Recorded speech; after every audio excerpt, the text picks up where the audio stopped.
Solomon's captain of the guard was a man named Benaiah.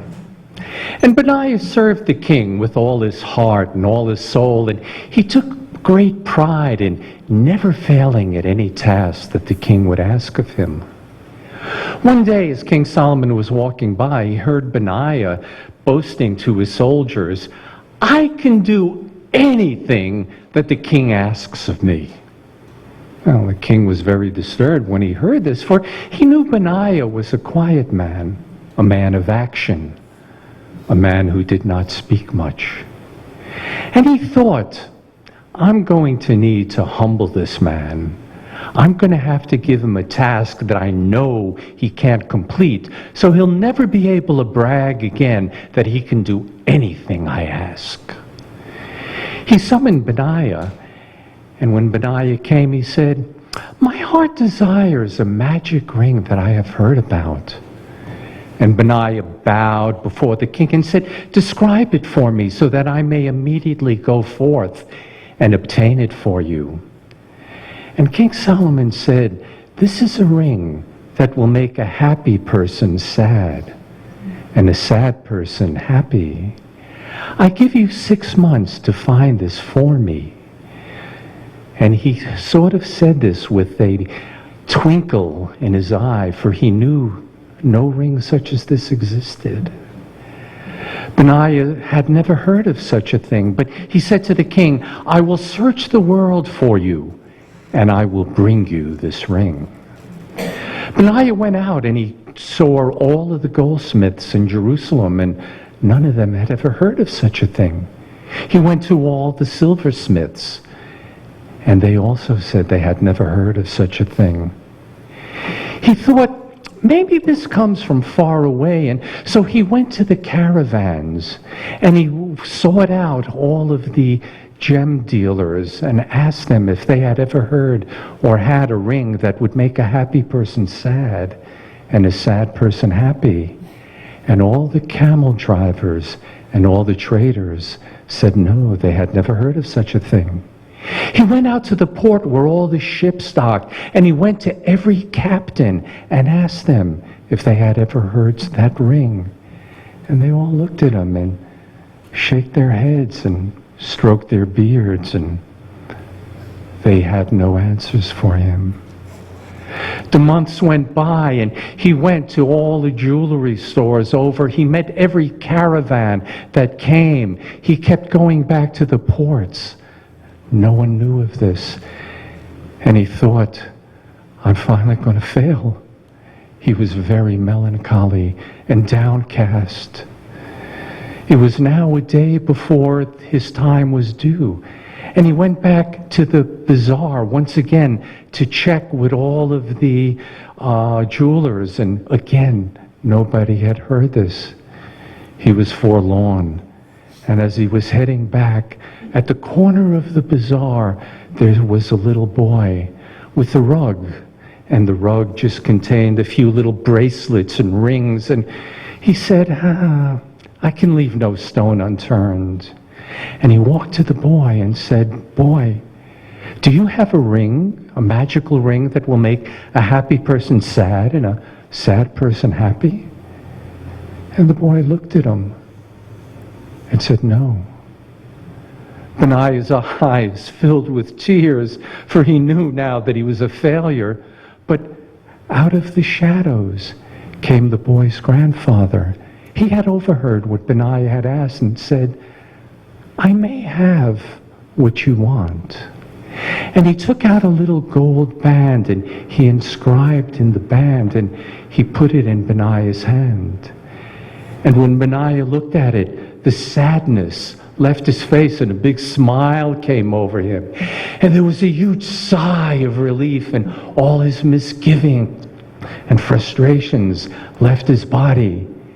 He looked at the ring and said, "This is what I'm looking for." The next day he went to the palace, and he went into King Solomon's courtyard.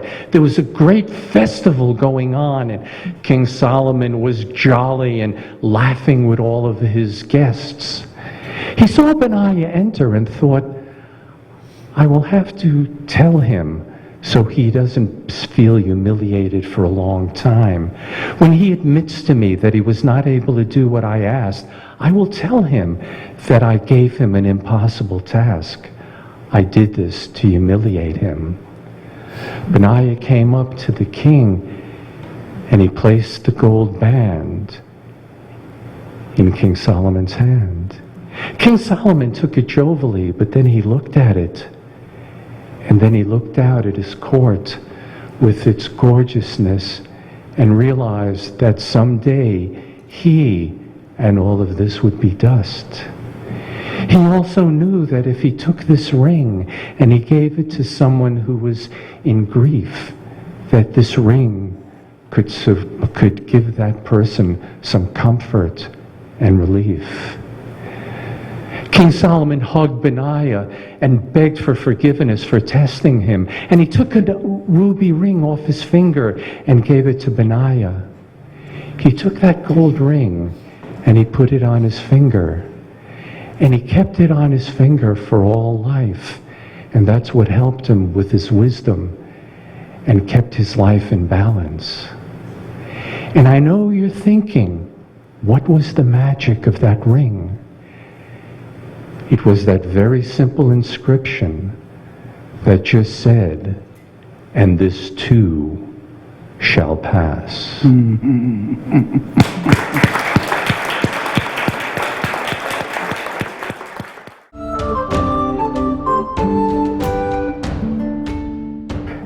I recently got a time machine, and I don't know, if you had a time machine, where would you want to go? If you're a woman, frankly, nowhere, probably. History seems like it kind of sucks if you're a woman. But I'm not going to waste a time machine, so I arbitrarily picked a date. I decided to go to 1864. And the time machine can't fly, mind you. I don't know how many technologies you think we can combine here at this point in time machine technology, so it's just Portland, but in 1864, which is fine. It's actually really nice. The early days of Portland are beautiful and spacious and uncrowded. Real estate's really cheap. You never have to wait in line for brunch. And the Willamette River is river-colored. It's unpolluted. It's beautiful. And I'm standing here staring at this river. I see this other woman standing there staring at the river too. And I say, I had no idea it ever looked like this. And she says, I had no idea there was a river here. And that seemed odd to me. So I said, what do you mean? And she said, well, I just moved here and I read every book about Oregon and no one mentions there's a river right here. And that seemed odd to me. But it turns out there is not a lot written about Portland by 1864. We'd been a state for about 5 years. So now that we've gotten to talking, I asked this woman her story, and she tells me her name is Frances Fuller Victor, and she's originally from New York. And you remember what I said about how history sucks when you're a woman? That did not bother Frances. She was an editor of her own magazine before she was 25 years old. But then she met this guy, Jackson Barrett, no relation. And Jackson doesn't care about the whole literary thing. He wants to move to Omaha and start a farm.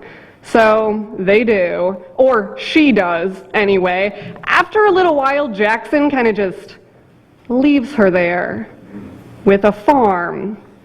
And Frances is like, no thanks, man, I don't want a farm. So she sells it, and she moves back to New York, and she writes books and poetry, and she publishes under the name Frances Barrett, because technically that's still her name, until she meets this guy, Henry, who's a hunky Navy guy, and she likes Henry so much that she finally goes and tracks down Jackson, divorces him real quick, and marries Henry instead. But of course, Henry wants to go somewhere else too. Out west. It's all the rage right now, and just like everyone else, Henry has never been to Portland before, but just has this romantic idea about what it would be like to be a Portlander. Frances kind of eye rolls at this, and frankly, she'd rather not go, but she concedes that she'll do anything that Henry wants, so they go to Portland, and even after reading every book about it, she had no idea there was going to be the Willamette River. But she's a writer, so maybe she can write about that. And she does, for years.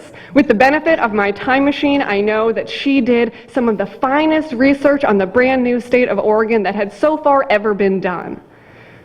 But then, her husband dies, and it is hard for a single woman to provide for herself, and so Frances has to make a deal with a publishing company owned by this guy named Hubert Bancroft, who aims to publish a comprehensive history of the West. On a condition of her employment, Frances has to turn over all of her previous research to be published under Bancroft's name instead of her own.